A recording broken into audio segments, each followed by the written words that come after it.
ہر عاقل شاہ روم نے ان کے پاس قریش کے قافلے میں ایک آدمی بلانے کو بھیجا، اور اس وقت یہ لوگ تجارت کے لیے ملک شام گئے ہوئے تھے، اور یہ وہ زمانہ تھا جب رسول اللہ صلی اللہ علیہ وسلم نے قریش اور ابو سفیان سے ایک وقتی عہد کیا ہوا تھا۔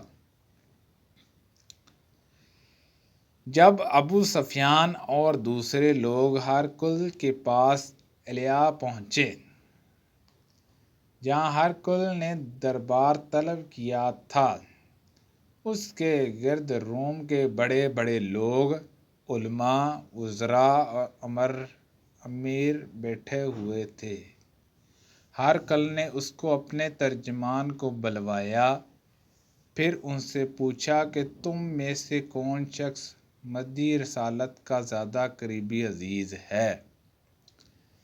ابو سفیان کہتے ہیں کہ میں بول اٹھا کہ میں اس کا سب سے زیادہ قریبی رشتہ دار ہوں۔ یہ سن کر ہرقل نے حکم دیا کہ اس کو ابو سفیان کو میرے قریب لا کر بٹھاؤ، اور اس کے ساتھیوں کو اس کی پیٹھ کے پیچھے بٹھا دو۔ پھر اپنے ترجمان سے کہا کہ ان لوگوں سے کہہ دو کہ میں ابو سفیان سے اس شخص کے یعنی محمد صلی اللہ علیہ وسلم کے حالات پوچھتا ہوں۔ اگر یہ مجھ سے کسی بات میں جھوٹ بول دیں تو تم اس کا جھوٹ ظاہر کر دینا۔ ابو سفیان کا قول ہے، خدا کی قسم اگر مجھے یہ غیرت نہ آتی کہ یہ لوگ مجھ کو جھٹلائیں گے تو میں آپ صلی اللہ علیہ وسلم کی نسبت ضرور غلط گوئی سے کام لیتا۔ خیر، پہلی بات جو ہرقل نے مجھ سے پوچھی وہ یہ کہ اس شخص کا خاندان تم لوگوں میں کیسا ہے؟ میں نے کہا وہ تو بڑے اونچی اعلیٰ نسب والے ہیں۔ کہنے لگا، اس سے پہلے بھی کسی نے تم لوگوں میں ایسی بات کہی تھی؟ میں نے کہا نہیں۔ کہنے لگا، اچھا، اس کے بڑوں میں کوئی بادشاہ ہوا ہے؟ میں نے کہا نہیں۔ پھر اس نے کہا، بڑے لوگوں نے اس کی پیروی اختیار کی ہے یا کمزوروں نے؟ میں نے کہا نہیں، کمزوروں نے۔ پھر کہنے لگا، اس کے تابع دار روز بڑھتے جاتے ہیں یا کوئی ساتھی پھر بھی جاتا ہے؟ میں نے کہا نہیں۔ کہنے لگا، کیا اپنے اس دعوے نبوت سے پہلے کبھی کسی بھی موقع پر اس نے جھوٹ بولا ہے؟ میں نے کہا نہیں۔ اور اب ہماری اس سے صلح کی ایک مقررہ مدت ٹھہری ہوئی ہے، معلوم نہیں وہ اس میں کیا کرنے والا ہے۔ ابو سفیان کہتے ہیں، میں اس بات کے سوا اور کوئی جھوٹ اس گفتگو میں شامل نہ کر سکا۔ ہرقل نے کہا، کیا تمہاری اس سے بھی کبھی لڑائی بھی ہوتی ہے؟ ہم نے کہا ہاں۔ بولا، پھر تمہاری اور اس کی جنگ کا کیا حال ہوتا ہے؟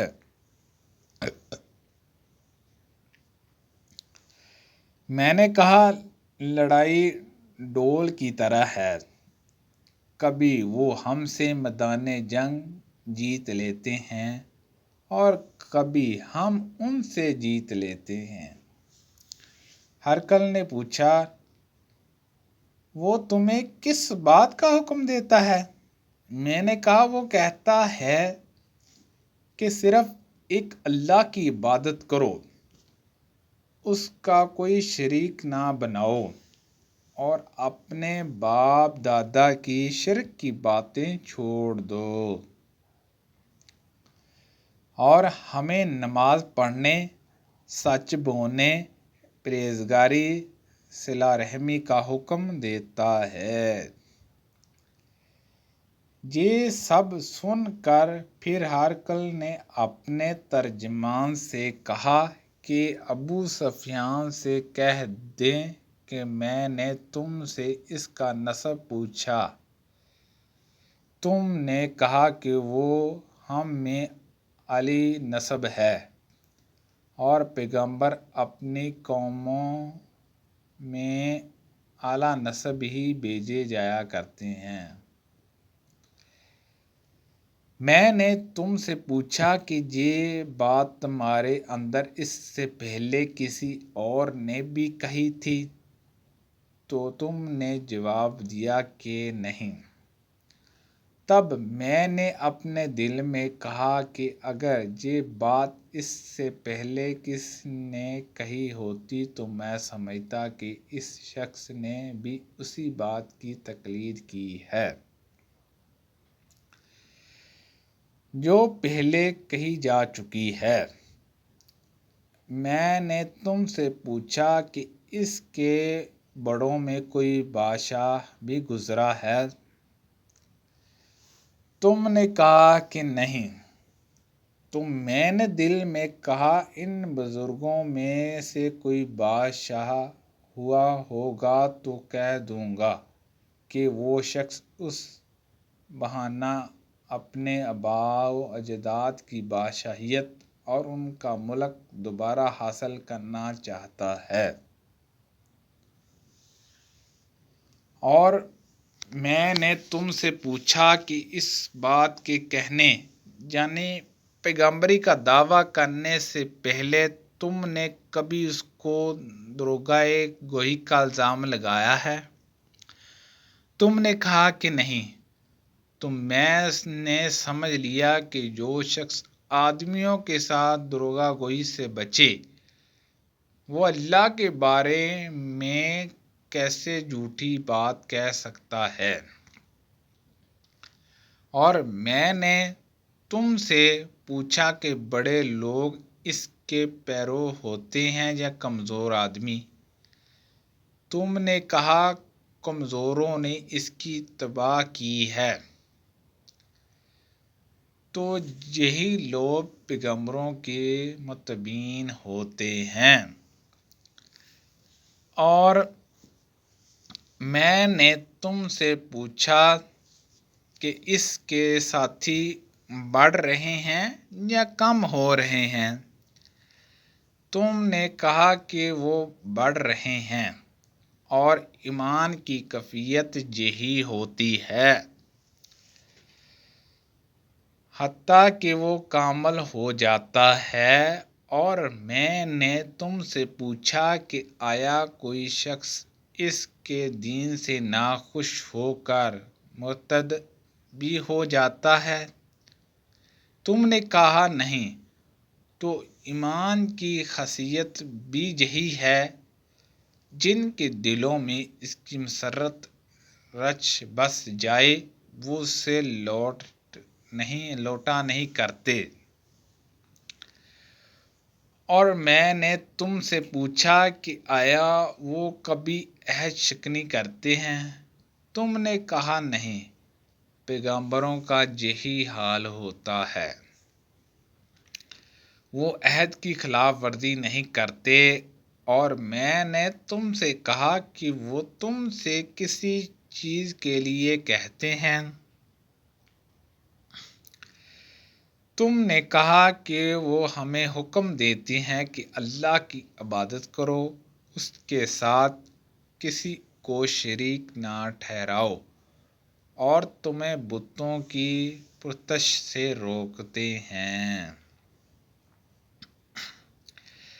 سچ بولنے اور پرہیزگاری کا حکم دیتے ہیں۔ لہذا اگر یہ باتیں جو تم کہہ رہے ہو سچ ہیں تو ان قریب وہ اس جگہ کا مالک ہو جائے گا کہ جہاں میرے یہ دونوں پاؤں ہیں۔ مجھے معلوم تھا کہ وہ پیغمبر آنے والا ہے، مگر مجھے یہ معلوم نہیں تھا کہ وہ تمہارے اندر ہوگا۔ اگر میں جانتا کہ اس تک پہنچ سکوں گا تو اس سے ملنے کے لیے ہر تکلیف گوارا کرتا۔ اگر میں اس کے پاس ہوتا تو اس کے پاؤں دھوتا۔ ہرقل نے رسول اللہ صلی اللہ علیہ وسلم کا وہ خط منگوایا جو آپ نے دہی کلبی رضی اللہ عنہ کے ذریعے حاکم بصری کے پاس بھیجا تھا، اور اس نے وہ ہرقل کے پاس بھیج دیا تھا۔ پھر اس کو پڑھا تو اس میں لکھا تھا، اللہ کے نام کے ساتھ جو نہایت مہربان اور رحم والا ہے۔ اللہ کے بندے اور اس کے پیغمبر محمد صلی اللہ علیہ وسلم کی طرف سے یہ خط ہے شاہ روم کے لیے۔ اس شخص پر سلام جو ہدایت کی پیروی کرے۔ اس کے بعد میں آپ کے سامنے دعوت اسلام پیش کرتا ہوں۔ اگر آپ سلام لے آئیں گے تو دین و دنیا میں سلامتی نصیب ہوگی۔ اللہ پاک آپ کو دوہرا ثواب دے گا، اور اگر آپ میری دعوت سے روگردانی کریں گے تو آپ کی رعایا کا گناہ بھی آپ ہی پر ہوگا۔ اور اہل کتاب ایک ایسی بات پر آ جاؤ جو ہمارے اور تمہارے درمیان یکساں ہے، وہ یہ کہ ہم اللہ عز و جل کے سوا کسی کی عبادت نہ کریں اور کسی کو اس کا شریک نہ ٹھہرائیں، اور نہ ہم میں سے کوئی کسی کو خدا کے سوا اپنا رب بنائے۔ پھر اگر وہ اہل کتاب اس بات سے منہ پھیر لیں تو مسلمانوں تم ان سے کہہ دو کہ تم مانو یا نہ مانو، ہم تو ایک خدا کے اطاعت گزار ہیں۔ ابو سفیان کہتے ہیں، جب ہرقل نے جو کچھ کہنا تھا کہہ دیا، خط پڑھ کر فارغ ہوا تو اس کے ارد گرد بہت شور و گل ہوا۔ بہت سی آوازیں اٹھیں اور ہمیں باہر نکال دیا گیا۔ تب میں نے اپنے ساتھیوں سے کہا کہ ابو قبشہ کے بیٹے ان حضرت صلی اللہ علیہ وسلم کا معاملہ تو بہت بڑھ گیا ہے۔ دیکھو تو اس سے بنی اسفرا روم کا بادشاہ بھی ڈرتا ہے۔ مجھے اس وقت سے اس بات کا یقین ہو گیا کہ حضور صلی اللہ علیہ وسلم ان قریب غالب ہو کر رہیں گے، حتیٰ کہ اللہ نے مجھے مسلمان کر دیا۔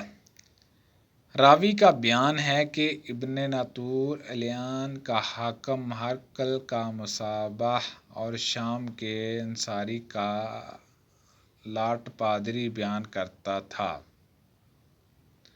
کہ ہرقل جب ایلان آیا ایک دن صبح کو پریشان اٹھا تو اس کے درباریوں نے دریافت کیا کہ آج ہم آپ کے حالات بدلے ہوئے پاتے ہیں، کیا وجہ ہے؟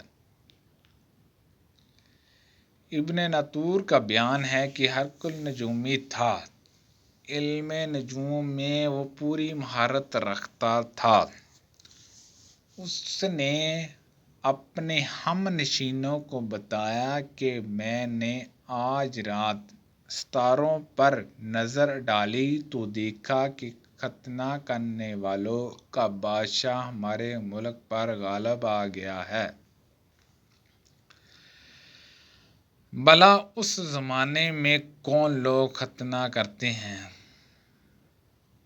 انہوں نے کہا کہ یہود کے سوا کوئی ختنہ نہیں کرتا، سو ان کی وجہ سے پریشان نہ ہو۔